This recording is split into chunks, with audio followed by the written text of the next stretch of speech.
Austin and Eric, I really appreciate y'all being on this call today.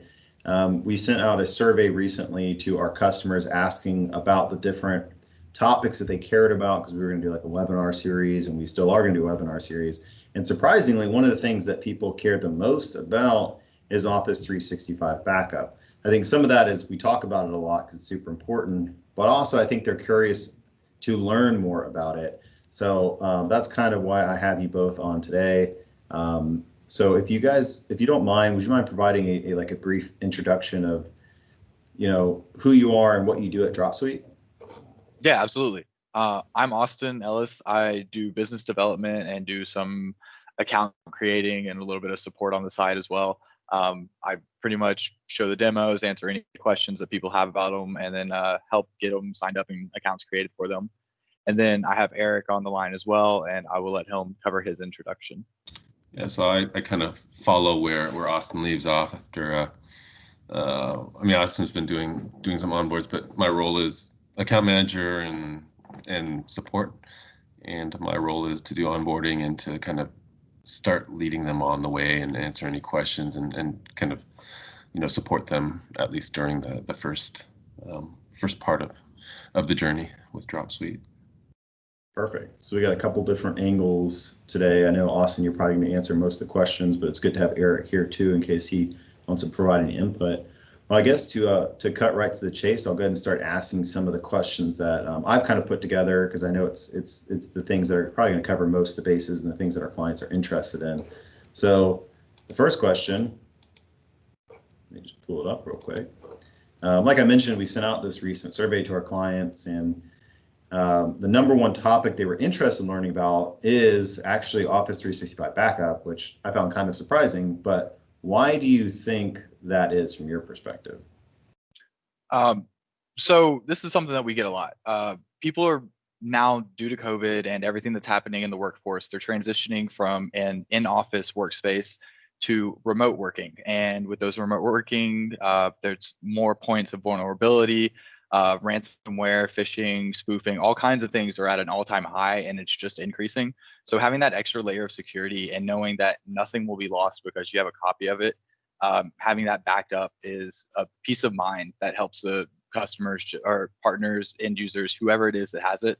It helps them know their data secure and not have to worry about that every day. That's a good point. I feel like maybe if I set the survey, March 1st, pre-COVID, maybe there wouldn't have been as much interest, although it's still just as important.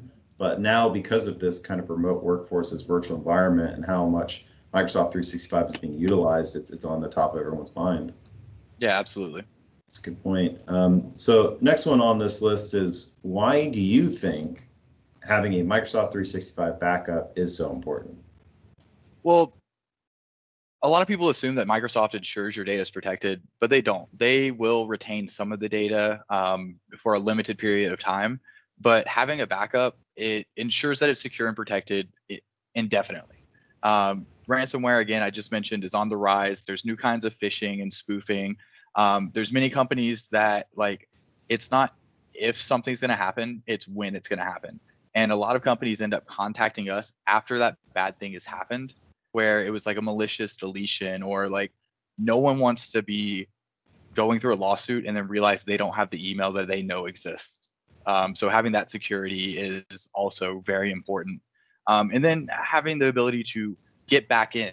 If you are locked out or ransomware or encrypted or anything like that, losing multiple days of productivity will truly affect the bottom line of any company. Whereas having a backup and able to restore everything right back to where it was maybe a day or so ago, it exponentially increases your time back to start working and getting back to being productive.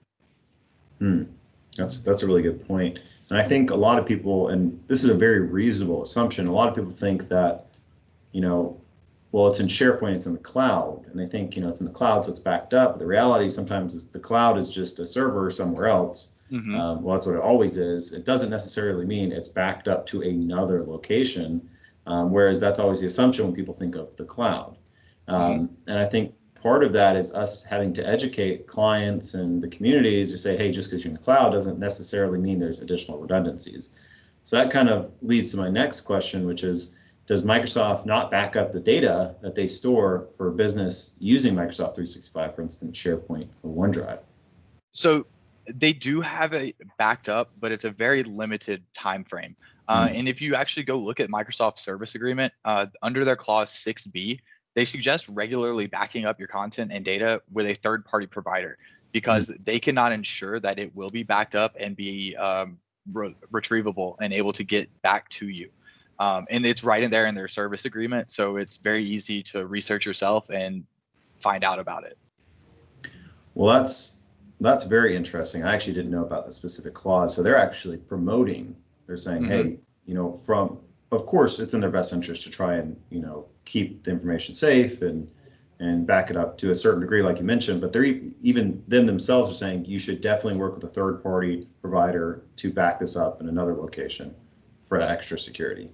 Yeah, correct. And that one thing we also do is, instead of storing in Azure, which is where Microsoft's housed and all of that, we store in AWS. So that gives you the redundancy, and like if Azure ever goes down, you still have access to your data on the AWS side. And the likelihood of both of them ever going down at the same time is, the whole world. If AWS goes down, like the internet goes down. Yeah, exactly. So for those that don't know that are listening to this, AWS, Amazon Web Services, which a lot of the internet actually runs on. Yeah. I feel like. Okay, so that's really interesting. So you have both big players. You've got Azure, of course, Microsoft's equivalent, and then AWS. And of course, Microsoft 365 would be using Azure, and then this backup is on AWS. So that really explains, not only is it redundant, but on two very different spectrums. So that's, you see, this is one of the main reasons I wanted to do this today, is because I'm learning so much. Like, I didn't even know that. So thanks for that answer, Austin. Yeah, absolutely. So you've kind of touched on this in a few different ways, but next question is, outside of having your data in another location, what other benefits are associated with having this service in place? So the number one thing that I like to mention will be the peace of mind that you get. You don't have to worry about deleting an email. You don't have to worry about going through litigation in the future and not being able to produce something for them. You don't have to worry about the malicious deletions of an employee that finds out they're losing their job at the end of the week and comes in and deletes everything. You have access to previous versions of your OneDrive and SharePoint documents, so you have access to anything that's happened.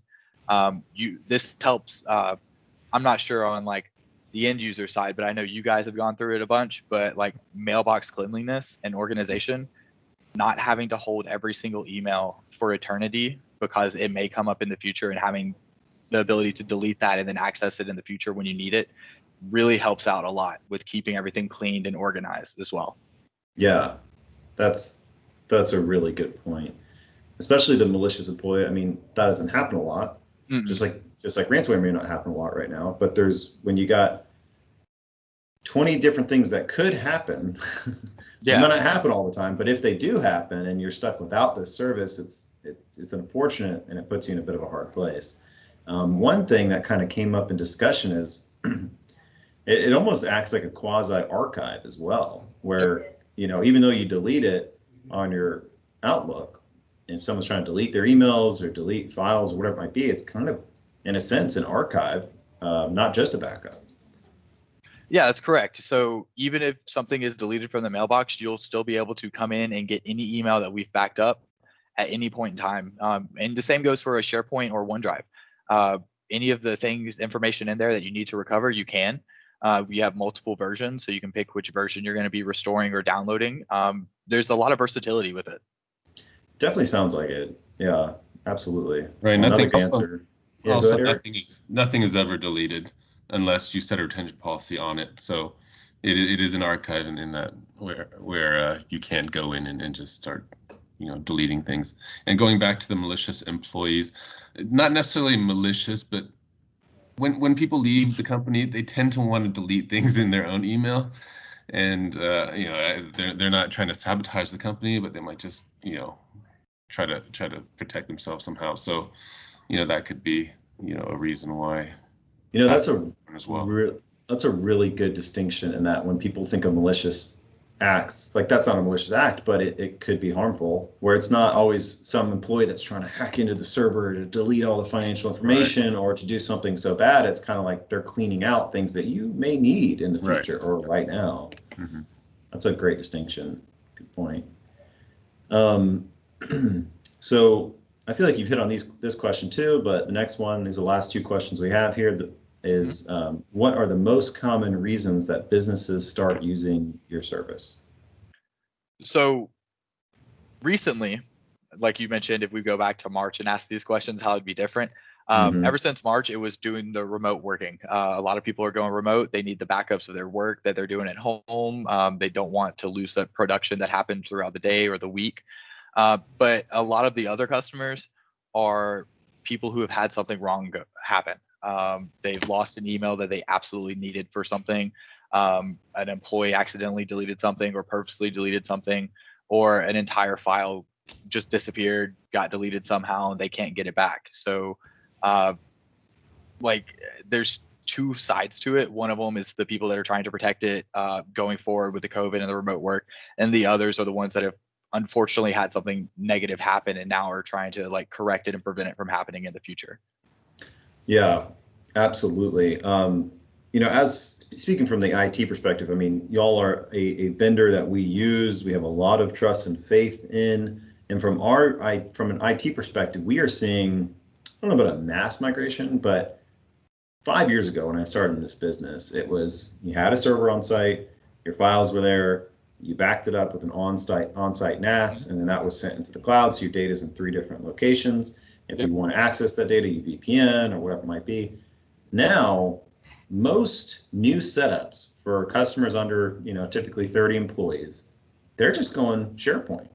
They might have an application that now there's online web versions for, or they might need us to host it in our cloud environment, that specific application, but not their whole file server, not even their Active Directory because of Azure AD. So now we're seeing so many more clients just from our perspective that are wanting to choose that option. And when you have an on-site NAS, which is how it was in the past, and with a lot of our current clients still, but if you need to recover a file, you go into the backup and you recover it.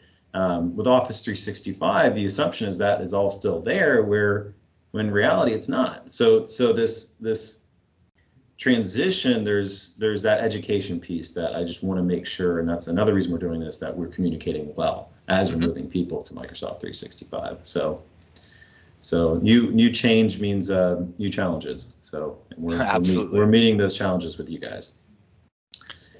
And then the last question on here is, so we talk about this being a backup and in some cases an archive, like an email. But what are all the different products that this backs up for Microsoft 365? So right now we can back up obviously the emails, the OneDrive, the SharePoint. We get groups and teams information, and we get the contacts, calendars, tasks, and then we also will capture your public folders and any shared mailboxes. You can back them up as well. Nice.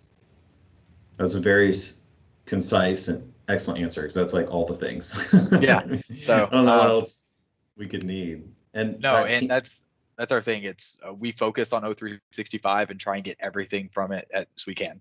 Yeah.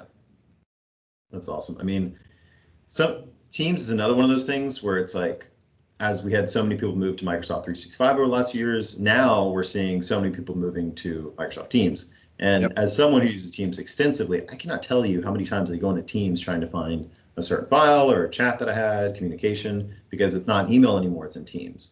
So having that backed up may not seem important, but the more you use it, the more it's going to be important. Yeah. So I'm glad that piece is included as well. Yeah.